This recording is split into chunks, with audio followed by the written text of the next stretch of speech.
বন্ধুরা, রাকিবের সঙ্গে দেখা করার জন্য আমেরিকা থেকে মিস্টার বিস্ট বাংলাদেশে চলে এসেছে।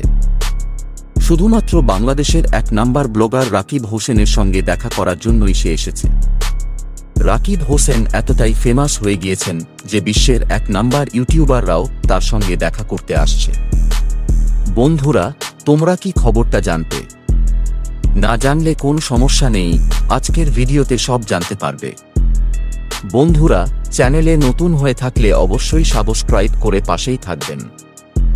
রাকিব হোসেন একসময় বলেছিলেন তার এখন আর কোনো বন্ধু নেই, কিন্তু এখন দেখা যাচ্ছে বিশ্বের এক number YouTuber mister beast Rakib হোসেনের বন্ধু হয়ে গেছে। নাম্বার 1 ইউটিউবার মিস্টার বিস্ট, যার এখন ইউটিউবে সাবস্ক্রাইবার অলমোস্ট 300 মিলিয়নের কাছাকাছি। সেই মিস্টার বিস্ট আমাদেরকে ইনস্টাগ্রামে ডিএম করেছে। তার পাশাপাশি আমেরিকা থেকে মিস্টার বিস্ট গিফট পাঠাচ্ছেন, তার সঙ্গে কথা বলছেন। মিস্টার বিস্ট বলেছেন রাকিব হোসেনকে আমেরিকায় নিয়ে যাবেন। রাকিবকে ভরপুর টাকা দিচ্ছেন শুধুমাত্র সাপোর্ট করার জন্য।